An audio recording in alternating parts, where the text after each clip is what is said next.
of introducing you to John Weeks. Now, John contacted the club to see about talking because he has approached many Rotary clubs because he is an altruistic man himself in helping other people. And he didn't know who I was when he contacted me. And so I replied and said, by the way, maybe we should meet for a coffee. So we had a bit of a chat, and we have a lot of things in common, having both undergone burns. Now, he's 75% burns, and I said, well, you know, you beat me, I'm only 2/3, you know. So he's got to, I know you know my story, and he's going to share his story with you, which might include a few things that I didn't share with you that are a little bit tough for me. So you might learn a bit more about that and about the work John's doing since his incident, which have helped other people, and his continued support of other people in this position as well, which I also appreciate. So right now I'd like you to welcome Mr. John Weeks. Thanks.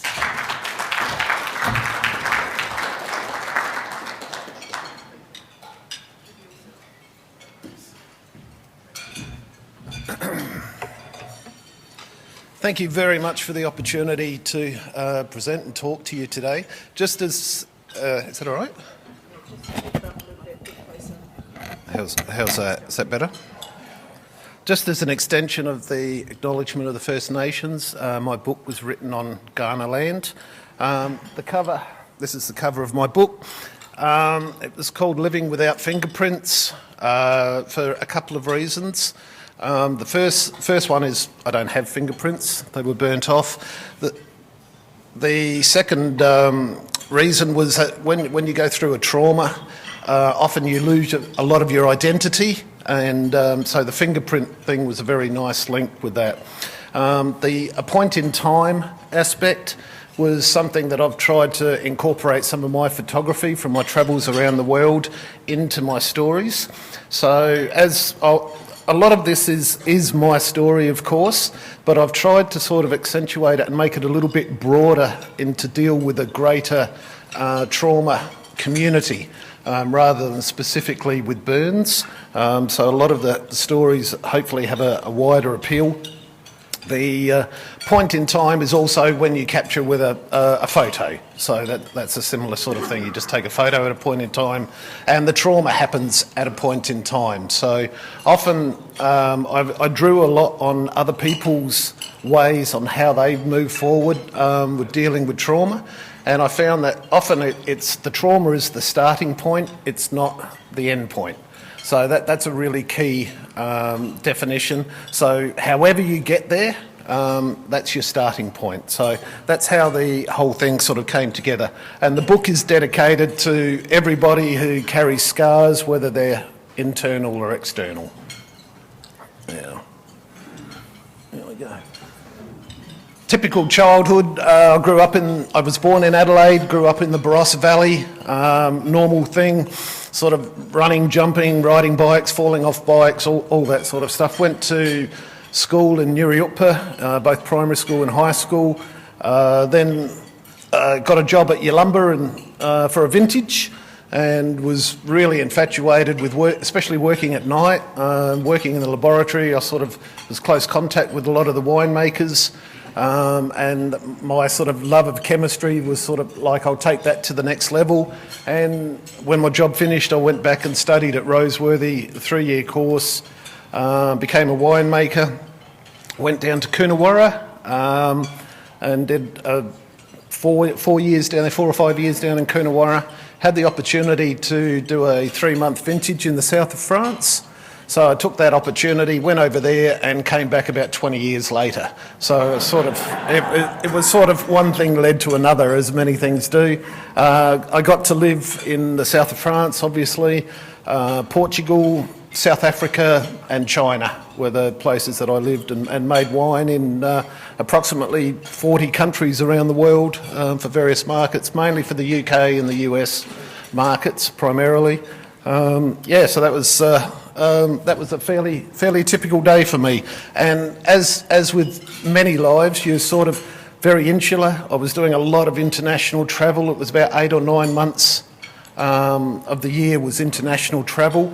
So you sort of don't really think about much else apart from what you're going to be doing tomorrow, what your agenda is and that sort of thing. And as is the case for many other people, until something might seriously go bang one day and changes everything. So my life went from international travel and the life of Riley, according to a lot of people, to having a car accident. And well, it wasn't a car accident. I had a jerry can of fuel in the car. I was moving stuff from the Barossa Valley down to Adelaide, and the phone charger activated a spark which created the car to blow up while I was driving along. So it was just on the up ramp on the Port Wakefield, joining onto the Port Wakefield Road on a Saturday afternoon in May 2014. I was, as many aspects of it, I was very fortunate. There was a lot of people right behind me. I apparently jumped out of the car. I don't remember a lot after the explosion, but I remember standing up and being on fire and seeing a ditch, which I think was a tractor tyre impression, had water in it. I dived into that, covered myself in mud. There was people on the scene very, very quickly. And I remember being loaded up into the ambulance. And the next thing I remember after that is a nurse said, "Welcome to the burns ward." And that was a month later. So I'd been into an induced coma during that time. The little equation that I've got up there, 49 and 75, that's what was called a Bow score, which is a measurement for burns. So they work out a number for you. It's not as relevant with Western technology these days, but they used to get your age and your percentage burn, so 49 and 75, add them together. If you're over 100, you're in a lot of trouble. And if you're at 140 or more, then it's pretty much unsurvivable. So I was very much on the upper end of it. The ambulance people who I've had the fortune to meet, they said you were pretty much dead when we dropped you at the hospital and you weren't expected to survive. So it's been a pretty interesting journey along the way. Obviously a lot of things change. I sort of, as with my cover photo on the book, it took me a long time, but I wanted to start thinking about accentuating my scars rather than trying to hide them. I don't know if you know the local artist Emma Hack, who does a lot of work here, and she does a lot of body painting with artists on models, and then they're incorporated into a wall or a painting or something like that. I wanted to sort of do something a little bit different, which is why I did the vineyard shot, to sort of prove that, you know, scars, even though like the old vine, you keep harvesting, you keep cutting it, and it still keeps bearing fruit. So it was a nice little metaphor. This was the first post I ever put on Facebook. Because of my lifestyle, there was a lot of people who knew of my accident, but they didn't know of the severity of it. Initially I thought it was a good way to sort of do it. I was very apprehensive. This was about 17 months after my accident, but it's the most generous and warmth amount of feedback that I've ever received, because once I did that. So it really underlined my beliefs in what I was thinking. Obviously, before I got home, there was this process where I was in hospital. So I was in the Royal Adelaide for 6 months. Then I went to Hampstead for another 3, and then I was at the QEH doing OT and physio work for another 3. So it was the best part of a year in hospital every day. And it was a real contrast from when I was in the RA. It was safe. It was very, very safe. And every time I wanted something, all I had to do was press a button. Nurses would come running. You know, it was nice. Now I knew I wasn't going to be there all the time. Unlike this lady, most of these photos, all the photos are mine from various places around the world. So this is a lovely lady in Poland, in Warsaw, and I'm sure she's wondering why I'm taking a photo of her. But it sort of seemed to me that she was just very content, and that's how I felt in the ward. I knew I wasn't going to be there forever, and you're obviously working on moving forward. So I had my accident was in May, and over the next 6 months I'd missed out on a lot of family celebrations and various other things that were happening. Hawthorn won the premiership that year, so I missed out on that. Various bits and pieces. So the drive was to get home. And anyway, when I was at Hampstead, they said it was about a week before Christmas, and they said, I think you'll be able to get home for Christmas. And I thought, oh, that is absolutely fantastic. It was what I really, really wanted to do. And they went and checked out my house. I lived at the time a two-storey townhouse, so I had to worry about the stairs and opening doors and things like that. But they said, no, you'll be home for Christmas. That was great. And I remember getting home and sitting down and just thinking, I feel so totally useless here. I'm just a total burden on myself and everybody else, because I've gone from this institutionalised aspect of having everything done for me, through to, right, now you have to do it. So all I'd been doing is just letting out rope, and in hospital, the purpose is not to die. When you get home, that's when everything else has to start. So it was a really, really difficult time for me to feel. But there's, as with photography, you can take a photo of a landscape today, come back tomorrow, take the same photo, and it looked completely different.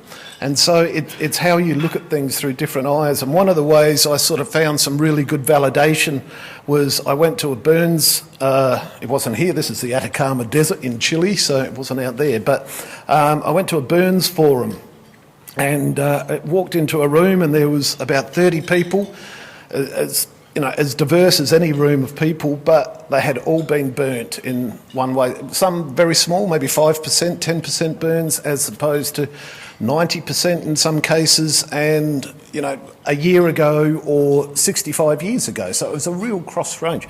But what it does is it just brings you all together in ways that you can ask questions of people that even doctors can't really give the answer to, because they haven't been burnt themselves. So they don't give a full answer. Whereas when you've had someone, and it doesn't matter what the experience, whether it's burns or any other trauma, there's always other people that you can sort of reach out to. It's incredibly rare that you're the first that's had the trauma. There's always other people out there who will generally, you can reach out to. One of the things we did every single day in hospital was have a laugh. There was a lot of tears, there was a lot of swearing and crying and everything else, but every single day there was something to laugh about. Now, whether it was a little bit of gallows humour, and that happens a lot, and it's interesting because humour is seen as quite a mature mechanism for your acceptance of what has happened. So if you can laugh about it, about yourself, not demeaning the trauma, but if you can actually just laugh about the situation, it's a way of small parts of acceptance, step by step, and I think it's very, very important. The photo of me there laying in bed, that was about a month after, a little bit longer, and I couldn't move my arms, or I couldn't move at all, really, and there's a little digibird that's been placed on my chest, and a digibird is a little battery-operated bird that when you turn it on and then you whistle, it wobbles its head and it tweets. And so it came to the stage, my partner did that for me, which was lovely, and the nurses, they would just knock, and instead of saying nurse, they'd just whistle, and this little bird would start tweeting, and they thought it was fantastic, so they bought about 6 of them and placed them all around the room, and it was just one of those sort of light-hearted aspects, and it gave me incentive to knock them off my chest, to be honest. The other person you may be familiar with is Dr. John Greenwood, who was the head of the burns at Royal Adelaide. He came over from Manchester to look after. He was a plastic surgeon originally. He realised that he had a pretty big area, being South Australia, Northern Territory, Western Australia, Southern Queensland, Western New South Wales. It was bigger than the UK, so he put together the mobile burns unit, which was the first and only one of its kind in the world. And it was very lucky because I think about 6 or 8 months after that happened, the Bali bombings happened, so they were able to mobilise very, very quickly, bring well over 200 Australians back in and spread them out across Australia, but it was very, very quick reaction. John was also the main driver in what is called a biodegradable temporising matrix. Now, I was the first person in the world, burn survivor in the world, to receive this. It had been 10 years in development. It's still amazing to me that it was in development in Adelaide. It's not Sydney or Chicago or London or some other place of excellence that you would sort of expect. It was Adelaide. So it was created by the CSIRO, and it's a biodegradable foam. So if you just imagine a scaffold or a matrix that's it's just over 2 millimetres thick, what happens is the burn is debrided, because it's not the burn that kills you, it's the infection that happens with the burn. So the most important thing is to be debrided. So in my case, there was, I think, 6 surgeons worked on me for 9 hours when I was delivered to the hospital to basically skin me down, and then they put down this BTM, and so all the CSIRO did was develop a biodegradable foam. John put a laminate on one side of it. So what you're able to do is, on full thickness burns, put this foam down on the thing, and because it's got on your body, and because it's got a laminate on one side, the body thinks that that's your skin. So it starts to realise that there's lots of tiny little holes in this area that they've applied it, and it starts to fill it up with collagen and all the other things to sort of regenerate. So it's tricking your body into regenerating itself, which is quite amazing. The other incredible thing that John did was he invented a machine called, this sounds futuristic, I know, but it's called a bioreactor. And he could take an A4 piece of your skin, and he would then grow it up to 2.2 square metres in a month, and that's enough to cover anybody, basically. And he's done it such a large amount so that you don't do small little, and you end up looking like a patchwork quilt sort of thing. So he was able to put much larger bits of skin on. So after 30 days, your body's been busily working away, filling up those little gaps slowly. They take the laminate off, they put your skin down onto it, and because it's your skin, your body does not reject it. And then over the next 6 to 9 months, that biodegradable framework breaks down and then passes out of your body, and then you are left with a complete... it's a scar, and I'm happy to show people later on, but something like my arm is what Greenwood calls the beautiful arm, because it's just worked out so perfectly. And because it's synthetic, it doesn't get infected, and that's a real key aspect of it. So the entire medical fraternity and what they do, I see them as the giver of life, which is where I've utilised the windmill in the Flinders Ranges. Of course, it's not as easy and as simple and effective as that. There's a lot of barriers that happen. There's a lot of things that I went through that you still deal with to this day. There was a lot of nightmares when I was in a coma because of the amount of drugs going through your system. There was just how you perceive yourself as a person, and after the rapid change, there's no mirrors in a burns ward, so I had all these ideas that I'd lost my ears, I'd lost everything, and it was a lot to sort of get my head around. I got reinfected in various parts. I got 2 superbugs, so that caused everything to have to be regrafted again, which was a huge setback.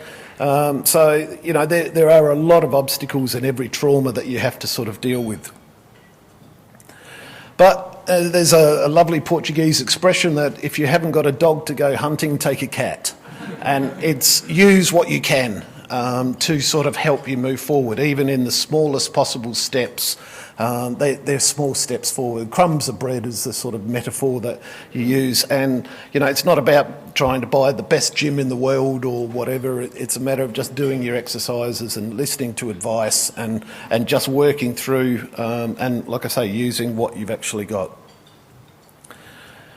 Another one of the aspects of trauma that is not discussed so much is the financial implications of it. And, I had a good career, which is something I'd been doing for 30 years, and the next day I had nothing. So I've got no income, I've got nothing to rely on apart from my insurances that I had in place. And fortunately for me, I was very well insured.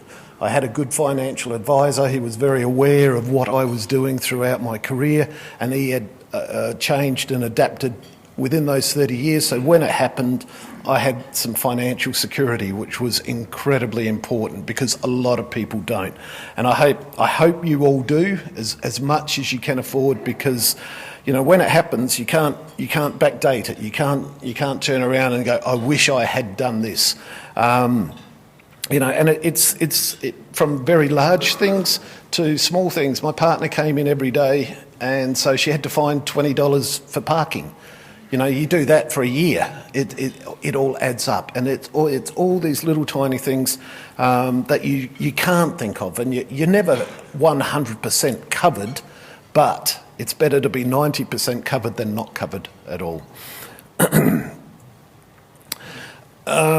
Just giving back into the community, which is something that I spoke to nurses when I was in hospital, and they always spoke so fondly of people who had got up and gone on to do something. This guy, he's 50%, but he's now got his own courier company and he's doing this. And this guy's gone on to do this, etc.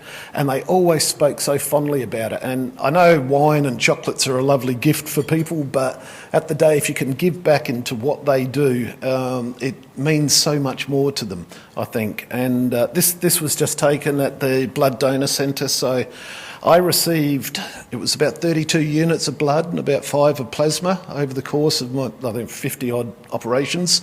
So it was incredibly important for me that people give blood but there's lots and lots, as I'm preaching to the converted here, that's for sure, but there's lots of ways, but it is so appreciative to know that other people care enough to do it, because that just means so much when you've been completely flattened. This is just a slide that I put up. It's the masks I had to wear for 14 odd months, and that was horrific. It really was, and nobody enjoys that sort of thing. That's 24/7 apart from having a shower, basically. The soft mask is to sort of massage the scars, because your scars are active for about 14 months. So if they keep, every time because you're breathing and moving and everything, it's always just slowly massaging that scar. If you don't do that, that's where you get those large collagen lumps sort of forming. So that was, they said, no one can make you wear the mask, but it's going to be for your benefit. And I really did listen to medical advice. So that was it. The other one on the with the clear mask is to sort of get other areas, like on the bridge of your nose, where you get tenting and that sort of stuff. And that's a bit like an octopus on your face, really. Well, I assume. I've never had an octopus on my face, but but it was really interesting when I didn't go outside for a long time, and when I did, I'd wear a hoodie and go down to about as far as the bar where my mailbox was and scuttle back home, and that was the extent of my life. And my partner said, you can't keep living like this, and we can't live like that. So tomorrow we're going to go out for a sushi bar, and that sort of like freaked me out big time. But I soon realised that, people stared and they looked, but then they ordered their sushi and they moved on with their life. And then she said, right, now we're going down to the central market and we're going to have a coffee. And it was like, there's far too many people there. But again, people would sort of move out of the way, and it became really interesting. And the soft mask was difficult for me, but it also cut out what people's it was the worst possible impression, I think, because they don't know what's behind the mask, and because it's all covered, it's obviously bad. Whereas with the hard mask, they can see it. Okay, he's had a car accident or something, and it's just there to sort of hold, and like a cast or something like that. But we can see through the mask. And then the other photo is just the photo of me, and all of those photos were taken within 5 minutes. So it's a strong way of sort of seeing, not to judge what's behind the mask, effectively. This is a quote that I like a lot about, you don't drown by falling in water, you drown by staying there. And at the end of the day, it's up to you to sort of do it. Like I said, there's a lot of people who can help you. And to go with the maritime metaphor, there's plenty of lifeboats and life jackets and life houses lighthouses out there to sort of help you along. And, it's a slowly process. But, once you're there, you can get out of the water and enjoy a nice coffee in Collioure in the south of France. This is a little just acronym that I've used for reflection, again going along with the photography aspect of things, in that, it's really good to look back at how far you've come. Because when I look back at, a photo of me in a coma, and then 4 months later, I was trying to get out of bed to start walking. Another 6 months later, I'm actually driving a car and those sort of things. If you don't have... So I know people don't always like to look back at their photos, especially when you're not looking your best, but it's really important to at least have that reference, if not for yourself, but maybe for others. And then you can the first step, you go, wow, look how far I've come in this time frame. And then you go back and you go, wow, you're a bit of a mess here, but you've still come a long way, sort of thing. And for me, it's a really good reference, because you forget how much you're going through. And if you sort of try and explain to me the worst pain that you've ever had in your life, it's a really difficult way, something to come up with. There's no real term of hurt like hell isn't really a reference that you can sort of put through, even though it's probably the most excruciating thing you've gone through. So this is just a little aspect of it. Like I said before, you go out for sushi, the world's going to still be spinning whether you're on it or not. So it's really important to be on it, basically. Everything continues, and whether you've been slowed down, but when you're able to get back up and start to get back out into the real world and with all your new knowledge, it's a fantastic place to be. One of the metaphors that you hear many metaphors, but the one you hear the most is that, yes, there's light at the end of the tunnel. Now that light may be a pinprick 27 kilometres down the road, but it is still a little bit of light, and it is there. And it is true, as with all metaphors, that because they've proven themselves over time. But I think once you sort of have a bit more knowledge to sort of draw on, you achieve other things in your life that you don't have. There's a lot more empathy in my sort of way of life now. There is absolutely no doubt about that. The sort of hope and wisdom and gratitude that I have now, I didn't have before my accident. And it's been a really strong evolution of learning for me. So that's it. Just a quick overview, and certainly happy to take questions and things at any stage about anything. Nothing is off limits, that's for sure. But thank you very much for the opportunity. Any questions for John? Milos is coming with the mic.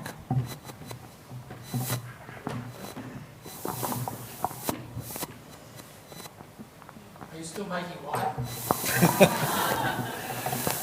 I've done a little bit, yeah. We've got a couple of really small labels, but now it's for fun. It's not, certainly not to pay the bills, that's for sure. And it's a tough time at the moment in the wine industry. So yeah, I actually had written a book not long after my accident of all my wine stories that I had, and I've written this. It's a humorous wine book. There's not many of them around, and. But it's based on 20 countries that I've worked around the world. And the reason I did that is I thought I could draw a line and say, that's it, I've put it behind me, I'll move on. But then, certain other things happen, and this pops up and this pops up. And so, yeah, we're doing a little bit, but it's certainly not a business from that aspect. But it's a good fun lifestyle thing. It's a very powerful story you told today. Thank you very much. No, pleasure. I don't want to necessarily hark back to the wine side, because you said you worked in 20 countries. What was the most interesting and why?